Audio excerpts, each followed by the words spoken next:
பழைய பாவங்களுக்கு நாங்கள் கிறிஸ்துவை அறிந்து விசுவாசித்து அவரோடு கூட மரித்து அடக்கப்பட்ட மறுபடியும் எழுப்புகிறோம். அந்த எழுப்புதெல்லாம் புதிதான ஜீவன் உள்ளவர்களாக புதிய ஜீவனை பேசி கொடுத்தால் அந்த ஜீவனோடு இணைக்கப்படுகிற விசுவாசம் ஆரம்பிக்கிறது. அவை பழைய பாவம் நாங்கள் இப்பொழுது பேச முடியாது. நான் ஆதாம பாவத்துக்கு எல்லாரும் பாவம் செய்து மகிமை அற்றவர்களாக இருக்கிறோம். அதே வசனத்தை கீழே படித்திருக்கிறேன். இப்பொழுது கிருபை நாங்கள் மகிமை அடைந்திருக்கிறோம். ஆகவே நாங்கள் பாவிகள் அல்ல, நாங்கள் ஒரு நீதிமான். நாங்கள் கிறிஸ்துவை விசுவாசத்தை அடக்கம் பண்ணப்பட்டு 3 நாள் பழைய பாவங்களுக்கு மரித்து எழுப்பிவிட்டோம். இப்போ நாங்கள் சொல்லிடாது ஆவெல்லாம் மாதா எங்கிற வாழ்க்கையில் குடும்பத்தில் வச்சுக்கப்பட்டு விசுவாசோட தனி உணவு வச்சுக்கணும். நாங்கள் ஏவாளோட ஏவாள் போயிருப்போம் வெளிநாட்டு பருவம். அந்த எங்களோட குடும்பத்தில் இப்போ நாங்கள் மூவ் பண்ணுறோம். இந்த வசனத்தை வச்சு நாங்கள் தனிமையாக இருக்கிற ஒரு தேவனோட உறவாக இருக்கணும்.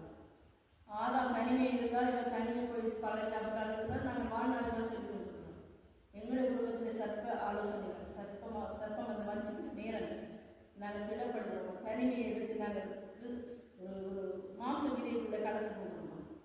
மற்றவர்களை நீதிக்குட்படுத்துகிறோம். கடைசி நாட்களில் நாங்கள் இருக்கிறோம். சில சமயங்களில் சிலரை உங்கள் போன் மூலம் உங்களுக்கு கோல் வரலாம். அந்த ஆத்மாவை விடுவிப்பதற்கு நீங்கள் வார்த்தையினாலே அந்த ஆத்மாவை விடுவிக்கிறீர்களா? அல்லது எங்களுடைய மாம்சத்துக்குரிய விதிகளை நாங்கள் சொல்லிவிட்டு நாங்கள் கத்திர திட்டமிட்டதை இந்த நாட்களில் சிலரை அழைத்து வருவார்கள் டெலிஃபோன் மூலமாக.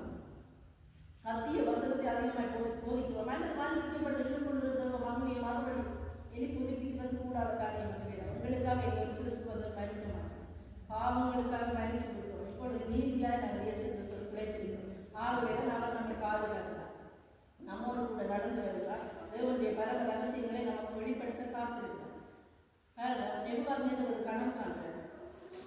சிந்து காலத்தில் நெபுகாத்நேசர் ஒரு கணம் கனவையும் சொல்ல வேண்டும், அர்த்தத்தையும் சொல்ல வேண்டும். யாரால் முடியும்? இது இருக்கிறவங்க என்ன நினைவே அறிய முடியும். கனவையும் சொல்ல வேண்டும். இது ஒரு வித்தியாசமான என்ன சொல்லுவாங்க பேர்த்த என்னுடைய கனவையும் சொல்ல வேண்டும், அதுக்கு அர்த்தத்தையும் சொல்ல வேண்டும், நல்லதை இருக்கலமாக்க வேண்டும் என்றால் ஒருவன் மாத்திரம் நினைந்திருந்தான். கர்த்தர் மாத்திரமே அந்த மரங்களை வெளிப்படுத்துகிற தேவ சமூகத்திலே இருந்தார். கர்த்தர் வெளிப்படுத்தினார். அவர் போய் சொன்னார், நீ கண்ட கனவு இது தெய்வம் ஒருவரால் தான் வெளிப்படுத்தணும், அதான் நான் வணங்குவேன். அந்த மறைவு இன்றைய நாட்டில் உள்ள தேவன் எங்கள் மூலமாக வெளிக்கொண்டு வருவது ஆசைப்படுவார். ஆனால் தனிமையாக இருக்கும். நாங்கள் சொல்கிறோம் ஓய்வு நாளிலே தான் ஆண்டவர் தேவனை